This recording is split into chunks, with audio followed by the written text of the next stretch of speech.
Hello all, good morning. March 5க்கான current affairs பார்க்கலாம்.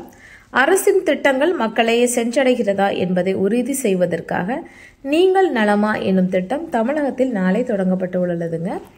நீங்கள் நலமா அப்படின்னு திட்டத்தை பார்த்தோன்னா நம்ம மக்களை தேடி மருத்துவம், மக்களை தேடி ஆய்வகம் அந்த மாதிரி ஏதோ ஒரு ஆரோக்கியம் சார்ந்தது அப்படின்னு நினச்சிடக்கூடாது. இது என்னென்னா மக்களுக்காக அரசு நிறைய திட்டங்கள் கொடுத்துருக்காங்க இல்லையா, அந்த திட்டங்கள்லாம் மக்களை சென்றடைந்துள்ளதா அப்படின்னு பார்க்குறதுக்கு தான் இந்த நீங்கள் நலமா திட்டம் மார்ச் 6, 2024 தமிழ்நாட்டில் இனாகுரேட் பண்ணுறாங்க.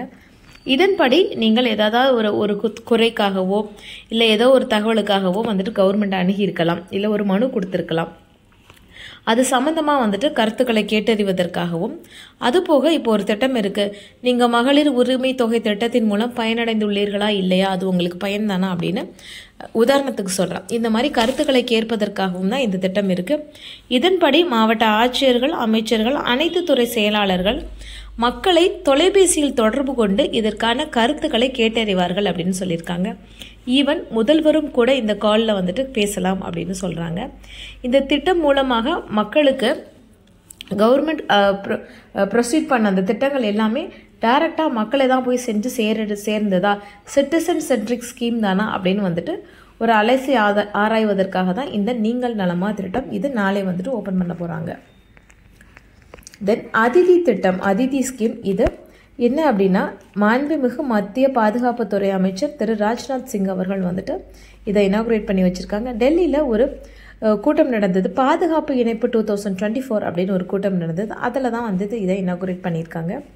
இந்த திட்டத்தோட முக்கிய நோக்கம் என்னென்னா, நம்மளோட பாதுகாப்பு படையில் இந்திய இராணுவம், கப்பற்படை, விமானப்படை அப்படின்னு ஒரு 3 படைகள் இருக்குது, எல்லாருக்குமே தெரியும். இந்த 3 படைகளுக்கும் தேவையான கடினமான சவாலான 30 தொழில்நுட்பங்களை உருவாக்குவதற்கு தான் இதன் நோக்கமாக இருக்குது.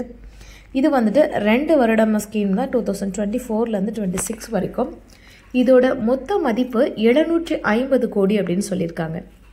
அதாவது இந்த 3 படைகளுக்கும் தேவையான ஒரு எமர்ஜிங் டெக்னாலஜியை உருவாக்கணும், அட்லீஸ்ட் ஒரு 30 டெக்னாலஜியை உருவாக்கணுங்கிறது தான் இவங்களோட நோக்கமாக இருக்குது. இதன்படி இந்த பாதுகாப்பு துறைக்கு தேவைப்படும் இந்த ஆராய்ச்சியை செய்வதற்கும் இல்லை ஒரு டெவலப்மெண்ட் காமிக்கிறதுக்கும் ஸ்டார்ட் அப் நிறுவனங்கள் இருக்காங்க இல்லையா, அவங்களும் முன் வந்தால் அவங்களுக்கு 25 கோடி வரைக்கும் மானியம் தர்றதா இந்த ஸ்கீமில் சொல்லியிருக்காங்க. Then BSF, border safety force, எல்லை பாதுகாப்பு படையோட ஃபர்ஸ்ட் விமன் ஸ்னைப்பராக சுமன் குமாரி அப்பாயிண்ட் ஆகியிருக்காங்க. So India's BSF first women sniper யாருன்னு கேட்டிங்கன்னா சுமன் குமாரி. விவசாயிகளுக்கு கடன் வழங்குவதற்காக கிசான் உபஜ் நிதி அப்படிங்கிற திட்டம் தொடங்கப்பட்டுள்ளது.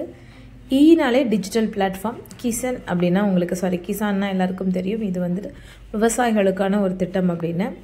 இந்த திட்டத்தின்படி விளை பொருட்களை அடகு வைத்து விவசாயிகள் கடன் பெறலாம். அடகு வைக்கிறது எங்கே அப்படின்னா கேட்டிங்கன்னா, வேளாண் கிடங்குகளில் உங்கள் விளைபொருட்களை கொண்டு போய் அடகு வச்சிடணும். இப்பொழுதுக்கு இந்தியா முழுவதும் 1,00,000க்கும் அதிகமான வேளாண் கிடங்குகள் அவைலபிளாக இருக்குது அப்படின்னு சொல்லியிருக்காங்க.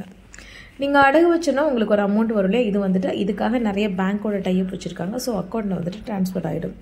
இதற்கு இன்ட்ரெஸ்ட் ரேட் 7% அப்படின்னு சொல்லியிருக்காங்க.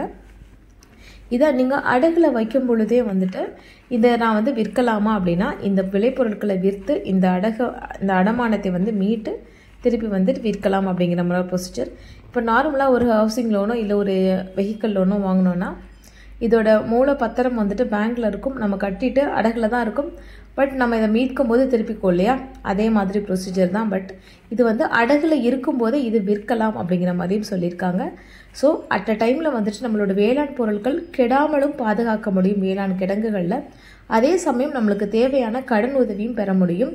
விற்பனைக்கும் இது ஒரு பெரிய பிரச்சனையாக இருக்காது. அப்படிங்கிறதுனால இந்த கிசான் உபஜ் நிதி தொடங்கப்பட்டுள்ளது. இது முழுக்க ஒரு டிஜிட்டல் பிளாட்ஃபார்மில் பெரும் கடன் உதவியாகும்.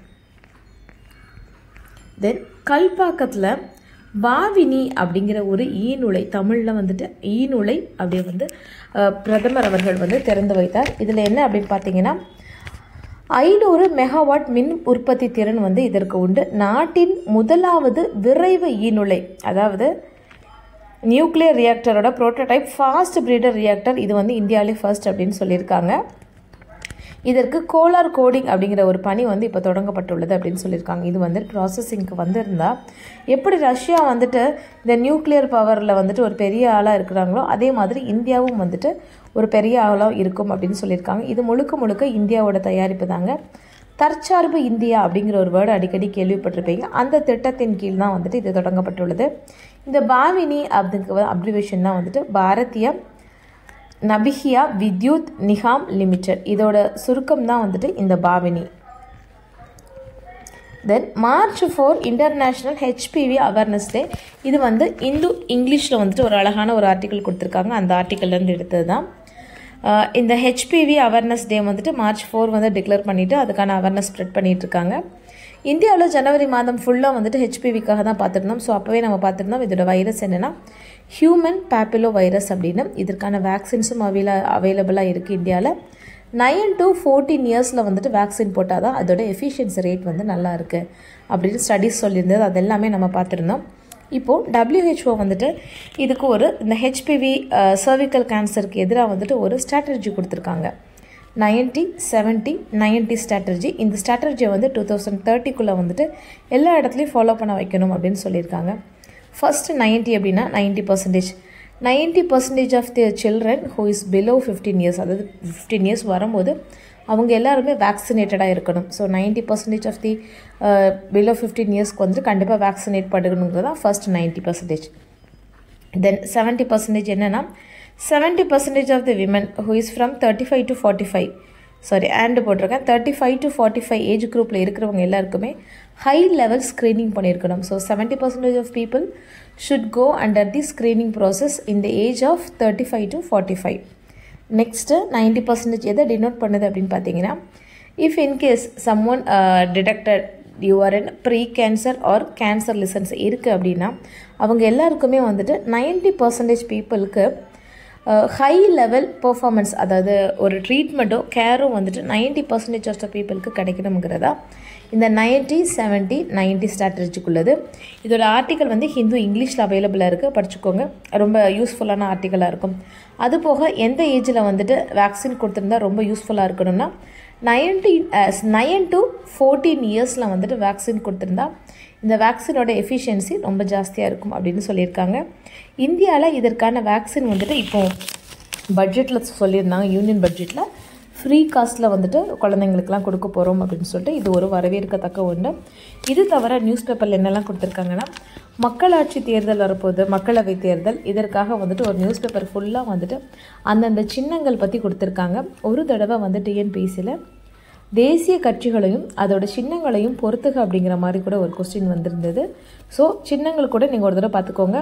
தேசிய கட்சிகள் எதெல்லாம் வந்து அங்கீகாரம் கிடச்சிருக்கு, மாநில கட்சிகள் எதற்கெல்லாம் அங்கீகாரம் கிடச்சிருக்கு அப்படிங்கிறது பார்த்துக்கோங்க. தேங்க்யூ.